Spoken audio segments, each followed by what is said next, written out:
The Nationals have the number one overall pick in this year's MLB draft, and it's going to look very different without Mike Rizzo.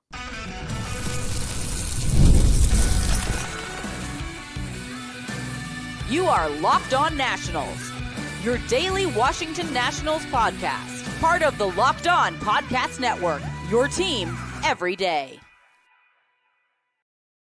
Thank you all for making Locked On Nationals your first listen every single day, as we are free and available wherever you get your podcasts. And yes, I'm your host, Ryan Clary. Catch me on Twitter at RyanClary11 or our show page at LO_Nationals. And later on in today's show, who else will be in play for the Washington Nationals with the number one overall pick? We've got a couple of guys there that we'll talk about later on in the program today. In that second segment, I'm going to give you my selection and ultimately who I believe the Nationals will take with that number one overall pick. It's a little bit spicy. We'll have that discussion in the second segment. We start off discussing the first draft in nearly 2 decades without Mike Rizzo, and everybody, it's going to look very different. But today's episode is brought to you by Gametime, and download the Gametime app, create an account, and use code LOCKEDONMLB for $20 off your first purchase. This MLB draft is going to look wildly different if you're a Washington Nationals fan. And for quite some time, we have said that Mike Rizzo cannot nail the MLB draft. Well, he is no longer in the picture, and the Washington Nationals, they finally have their opportunity to hit on that number one overall pick. So first and foremost, before we really kind of dive into this thing, Mike Rizzo, the reason why he was fired is because of the lack of drafting and developing. We all understand that. It wasn't because of who he signed in free agency, even though this past season wasn't the best on his repertoire, you could say. But going into deeper things here, the reason why he is gone is because he was not able to develop talent. So in years past in the draft, I've always kind of looked at these picks and I'm like, okay, these guys have high ceilings, whether I look at prep bats like Brady House, Elijah Green, and different kind of guys like Eric Fetty in years past, Jackson Rutledge. And I'm like, yeah, these guys are all very good. But what can this Nationals team do to develop them? And are we getting complete products? Not necessarily. I look back at some main drafts under Mike Rizzo, 2009 with Steven Strasburg, 2010 with Bryce Harper, and then, of course, Anthony Rendon a few years later and Lucas Giolito. Those were kind of your hits in the first round, and Brady House also could be amongst that conversation as well. But the Nationals have never been able to develop talent under Mike Rizzo, at least at a consistent rate. So in years past, I've always gone into drafts with very different approaches. And Mike Rizzo, by the way, he has also had a very different approach in the MLB draft. From my angle in the draft, I've always wanted the Nationals to go safe. Because again, when you had that development issue, you are going to have to try to take someone who is close or close enough to a finished product. Yeah, the Nationals definitely have some development success stories here in town and some really big ones. James Wood, Juan Soto, again, going back into the 2010s with Trey Turner and guys like that. The Nationals under Rizzo, they have developed guys, especially in the first round of the draft. But we all know why Mike Rizzo was fired. And it's because of the lack of picks and really the lack of turnaround in the first round of the MLB draft. He has not done well. So I have always kind of leaned towards the more safer side of things. And I think that is what Mike Rizzo should have done while he was here. But what he did do while he was here was he went for that big ceiling. He was willing to take a risk on Elijah Green back in 2022. Ultimately, I think right now, it's looking like a failure. 3 years later, he's still in rookie ball, trying to get things right. And he's only advanced all the way up to high A Wilmington. And even then, he's been demoted to rookie ball twice over his career at this point. That's a failure. Mike Rizzo was never afraid to take a big swing on someone. He was never afraid to do that. But he really probably should have. Someone should have gotten in his ear and said, listen, you've got to take a college bat here, or you have to take a safe guy. Last year, for instance, the number one thing that really stood out to me was when they selected Seaver King. At first, I was like, this is a pretty shocking pick because Mike Rizzo has never cut a deal with someone in the first round. He has always taken the best player available, and he's tried to develop them, even if they have a ton of holes in his game. But last year was different. And that was because Brad Ciolek is kind of the guy running the draft, or at least that's what we believe at this point. But Mike Rizzo still oversees the development, and he still oversees the MLB draft, and he checks off on everything, or at least he used to. So last year, I was kind of like, you take Seaver King, who is a very good prospect, not a top 10 guy in the draft, but you take him there, and you're kind of wondering, okay, they did this, and now you're done with it, but now you have to develop him because he's a very raw prospect. He still has not reached the tip top of his game. He had 1 year in Division I baseball, and outside of that, he was playing in Division II. So obviously, you get that guy, and you drool over him because, again, he's got the talent to be an elite defender, and he also has the talent to be an elite offensive player as well. He has star potential. But my big overwhelming question was, when will they realize that they cannot take those kind of projects? When will Mike Rizzo realize that that's kind of just too big of an ask for this team at this point? He never understood that. But now with a new direction in this front office, I have a little bit of faith that things could turn around. And it's way too early. I use Seaver King there as an example. I'm not saying Seaver King is going to be a bust or anything like that. But I did have development concerns when he was coming here to DC. And I think now without Mike Rizzo, I'm not saying there's going to be a linear thing where all of a sudden we're going to start developing all of our picks because we're using analytics. It's never going to be that way. But I do have some faith now. And I do kind of believe in that fact that you could cut some deals and take maybe a less talented guy, a more raw prospect, and develop him through analytics and through DeBartolo and through whoever comes through the door this offseason. I do have faith in that. I'm not saying that it's going to happen, but I kind of don't have those questions in the back of my mind. And I don't have to sit there on draft night and say, well, this guy is really good, but I don't know if we can develop him. That's not really a thing anymore. Is it going to be in the back of my mind? Absolutely, because this is what this team has done, unfortunately, for the last decade plus. But right now, you have to be feeling good. And the endless possibilities that could come from DeBartolo running the draft and Brad Ciolek and Danny Haas overseeing this player development thing and Eddie Longos, who is the player development director here in town, you have to feel good. And you should feel good because this is a new era. And we could finally maybe put these draft struggles beyond us. And the Nationals holding the number 1 overall pick with a lot of really talented guys in this draft, you have to feel excited about it. Unfortunately for the Nationals, there is no consensus number 1 pick, or at least a consensus top 2 guys in this draft. Right now, it's likely between Cade Anderson and Ethan Holiday. Those 2 guys are the big names jumping off the board at this point. And we'll jump into that a little bit later on in today's show of who I believe that the Nationals will take. But this year is going to be different. It is. And I feel good about that. And you should feel good about that. Because again, we have not been able to feel good about an MLB draft in quite some time.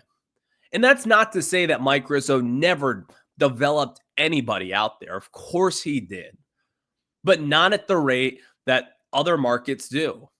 And in fact, this was the worst draft and developed team in Major League Baseball for over the last decade. We might be able to turn that page starting this weekend. We might be able to look forward, and in this year's draft, when you hear that number 1 overall pick, whether it's Ethan Holiday or Cade Anderson, you actually might have some hope. And I do. So, with that in mind, who will the Nationals be taking with the number 1 overall pick and with the first pick in the 2025 MLB Draft? The Washington Nationals select? I'll tell you after this.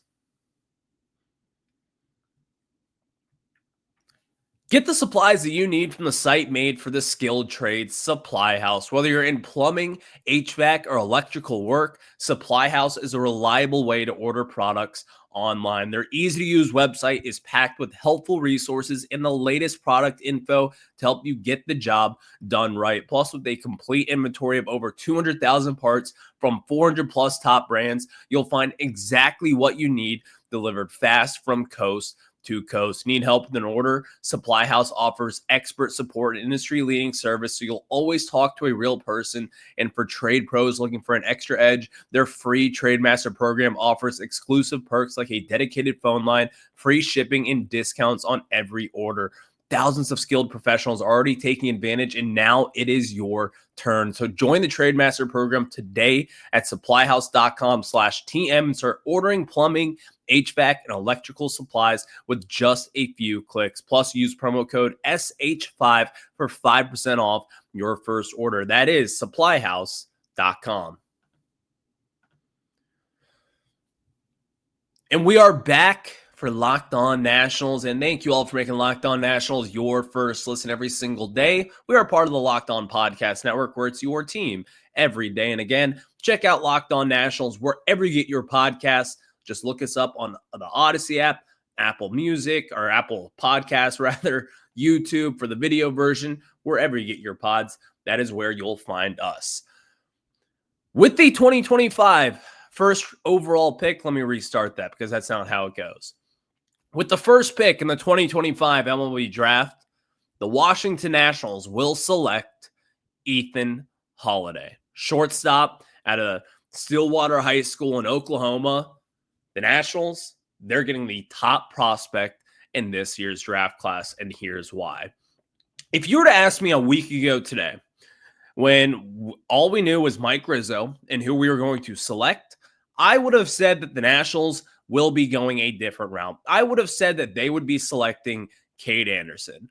But for all the reasons as to what we just went into in that first segment, feeling different about the Nationals draft, feeling different about the player development, and having a little bit of hope and a new sense of direction, I believe that the Nationals will take the biggest swing in this draft class, and I think they have to at this point. They understand, and what I mean they, the Nationals front office, looking around this team, you need a big influx of talent. And if you look at the farm system right now, you've really only have one blue chip prospect, and that's Travis Sakura. For a team that has been as bad as it has been for the last 6 years, you have to have more. You have to. We had James Wood, who is a top prospect in baseball. We had Dylan Cruz, who is also a number one prospect in baseball. But still, you need a lot more than that. You need layers of talent that they need to continue to develop. And right now, the Nationals are not in a win-now mode. Them firing Davey and firing Mike Rizzo, and more in particular here, that kind of shows me the trajectory of this team and kind of the timeline of this thing. The rebuild is going to be dragged out a little bit longer, and we could talk about that at a different date, but that does affect who they will select, especially in this year's draft class, and here's why. The Nationals, teams don't draft for need, but teams do kind of have a type. Teams do kind of select the same kind of guy. Like the Angels, who are drafting second overall, they tend to go for that college arm. They're probably going to end up with Cade Anderson if the Nationals don't select them number one. And by the way, according to many different sports books and analysts out there, they believe they're going Cade Anderson, and that might be the pick. And we'll discuss him later on. But I would go with Ethan Holiday. Go get your shortstop. Go get your potential long-term third baseman and figure out the rest. Ethan Holiday unequivocally probably has the highest ceiling in this year's draft. By far, in my opinion. Having someone come out of high school with a 65 grade hit tool, having the bloodline of Major League Baseball parents, Matt Holliday, who was a all-star for years, Jackson Holliday, who was also a number one overall pick, and who says that Ethan Holiday might even be better than Jackson than when he was coming out of high school. This just makes sense for where the Nationals are. And you cannot sit there and not trust yourself to develop a top talent in the draft. The Nationals have to approach this thing trying to take a big swing because, quite frankly, also with Mike DiBartolo here in town, he's got to hit on this draft pick. He's got to take someone that makes a big splash in order to keep this job, and he's definitely going to be in play to be the Nationals GM this offseason. But Ethan Holiday screams number 1 overall pick. Like, if you were to put him in any other draft class, maybe not the past few seasons, but you would understand why he is the number 1 pick. He has got that superstar type of potential where he could hit 30 to 35 home runs over at a premium position like shortstop or third base, which is likely where he'll end up. And then also to mention it, a solid arm there defensively, solid hit tool. He does have a swing and miss kind of gap there that we saw in high school. And a lot of people out there, including myself at times, gets a little bit iffy about that. But this is why things are different now. The reason why I would be iffy about these holes coming out of high school is because of the way that the Nationals have had this track record of developing guys out of high school with swing and miss potential. They have not done so. Brady House has been a success story. Maybe they really have turned a corner here in the organization. But Ethan Holiday should be the Nationals pick. And it really should not even be a discussion at this point in time. You have to go with the best player possible. You have to reach for that high ceiling guy. And unfortunately, the Nationals, they have put themselves in this situation. You have to add talent wherever it comes. And in Ethan Holiday's case here, he may not be a fast riser like a Cade Anderson or a Jamie Arnold or a Liam Doyle. It's going to take a few years until he gets up into the majors and has a lasting impact on this team. But this team just simply needs talent. And Ethan Holiday is very talented as a hitter. Solid defensively. He may even be a left fielder when it's all said and done. And some people might say, well, are you really going to draft a left fielder number 1 overall? Yeah, I don't care what people say about it. Like, again, Ethan Holiday has the highest potential of this draft class, as far as my opinion goes. You got to take this guy. You cannot sit there and balk at this move here because, quite frankly, what are the other chances that the Nationals have to land a top bat in a class? They're not going to spend in free agency. At least I don't believe at this point. You have to add through the farm system. You have to trust and develop these guys, and hopefully you get a star. That's where the Nats are. So taking Ethan Holiday for me, at least at this point, it's a no-brainer. And again, a week ago from today, I'd have said, let's stay away from Ethan Holiday. I want Cade Anderson. That might be a little bit silly to say, just from changing the president of baseball ops in town. But call me a fool, but I'm buying what DiBartolo is saying with analytics. And again, someone like Ethan Holiday, who does come from an analytical-minded team. And we've seen it with the Orioles, with his brother and what he has done. And yeah, you might say he struggled at times, but still, he's a very young player. That's going to happen. He still seems to be on a very good direction at this point. The Nationals cannot mess this pick up. And if they mess this pick up, blow the whole thing out. Like, I'm talking everybody. Interns, gone. Everything, gone. The pressure is on for DiBartolo to hit this pick, unfortunately. Because, again, you got to hit a home run here. And I think a home run is taking Ethan Holiday number 1 overall. A home run, to me, it could be Cade Anderson also. You can sign me up for that. But with where the Nationals are and what they need talent. And I think Ethan Holiday, you add another blue chip prospect in this team, someone who will be a top 10 prospect tomorrow. And again, that is a big deal for me. You need to add talent, whichever way it comes, whether it's through the draft, through free agency, through the international signings. The Nationals need talent, period. Ethan Holiday, he provides that for this team.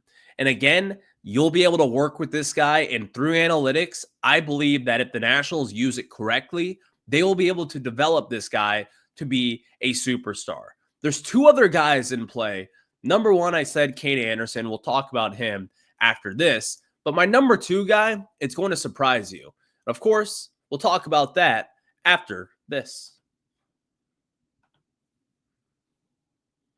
Have you ever decided at the last minute to head to a ball game with friends or family? Maybe it's game day and you suddenly realize that you want to be in the stands, and that's exactly where Gametime comes in. It's the easiest way to grab last minute tickets without the stress, and with the money you save on tickets, you can splurge on food, drinks, merchandise, or even invite a bigger group of friends to come with you. Gametime makes it all possible. And of course, when you're buying tickets with Gametime, you can see the last minute flash zone deals that I always do when I walk up to Nationals Park. And it is the best thing with the Washington Nationals. And of course, Gametime, because the lowest price is always guaranteed. And that takes the worry out of buying tickets with our friends at Gametime. And of course, I never forget the exclusive zone deals for FIFA Club World Cup matchups. There is 10% off for those exclusive zone deals for this year's FIFA World Cup. So take the guesswork out of buying tickets with Gametime and download the Gametime app, create an account, and use code LOCKEDONMLB for $20 off your first purchase. Terms do apply. Again, create an account and redeem code LOCKEDONMLB for $20 off. Download the Gametime app today. Last minute tickets, lowest price, guaranteed. And we are back with the Locked On Nationals podcast. Again, look up Locked On Nationals wherever you get your podcasts, whether it's on Apple, Spotify, and of course, the video version over on YouTube. Hit that subscriber button and turn your notifications on. Well, I just told you that the Nationals and what I would do and what I believe the Nationals will do and how things have changed over the past week, that they will be selecting shortstop Ethan Holliday. But let's get into the number two guy who, quite frankly, a lot of experts believe that the Nationals will take. That is the left-handed pitcher, Cade Anderson. Cade Anderson, at this point in time, he is probably the safest prospect in this year's draft. He is getting a lot of Max Fried comps, and that might be enticing for a lot of people out there, especially for a team in years past who has definitely been in on college arms a lot of the time. And I like Cade Anderson. If the Nationals do end up taking him number one overall, I'd be thrilled. Again, I think this guy will be a very good top of the arm kind of pitcher. I think he'll be a number two starter when it's all said and done. But still, that is a great story here. Like, you need talent. And if it comes in a high school bat, fine, take it. But if it comes in a college arm, no problem. I understand it. I think Cade Anderson is a very talented guy. And again, he might be the safest pick as far as that number one overall pick goes. And that's kind of why I wanted Mike Rizzo to take him. Because again, he was safe. Although, I don't know if he has that number one overall ceiling that you would want in that pick. I don't know if the Nationals are kind of in this situation where they're like, okay, we don't have to take the most talented guy, but we can't take the safest guy. Cade Anderson is very talented. He's going to go in the top two of this draft regardless, in my opinion. And he might be a superstar of a pitcher. He has that potential. But the reason why I lean Holliday over Cade Anderson at this point is because I'm kind of ceiling hunting at this point. I need a star. I need the biggest star from this class. The Nationals, forget a grand slam. They need to hit a 10-run home run with this pick. You need someone that hopefully will help you soon enough, but also you just need talent. And again, I think Ethan Holliday is the most talented player in the draft class, but right behind him is Cade Anderson, who, again, he doesn't have he does have pretty filthy stuff. He's got a nice 4-pitch mix, and he works in a curveball and a slider and a changeup, and he's got good control. Like, this is going to be a fast riser. He is going to be, and again, if the Nationals do select him here, he is going to be the quickest guy up into the majors for this Nats organization. And that might be enticing for DeBartolo. They might have to say, well, guys, you don't really have to develop him all too much. He's going to start games in August, whether it be in Fredericksburg, and we're going to work him up to AA by the end of the year, similar to what they did with Dylan Cruz 2 years ago. Maybe the Nationals do go that route. And maybe that is enticing for this team and this new regime. Maybe that is the case. But again, he doesn't necessarily scream number one overall pick for me. Like, I don't know what the ceiling is on him. Is it Max Fried? And if that is the ceiling, that's great because, again, Max Fried is a terrific pitcher out there. And he's got this high floor where you're like, this guy is going to be in the rotation. But I do kind of get worried also about his history. A few years ago, he did have Tommy John surgery. And right now, looking at his frame, he's roughly 6'2", 180 pounds, kind of a smaller frame guy. Does that work well with injuries moving forward? Does that kind of make you a little concerned with where he is? For me, it does a little bit. Because while Max Fried, again, is kind of like that comp where he's a tall, lanky guy, and he's been totally fine throughout his career, Cade Anderson could certainly end up like that.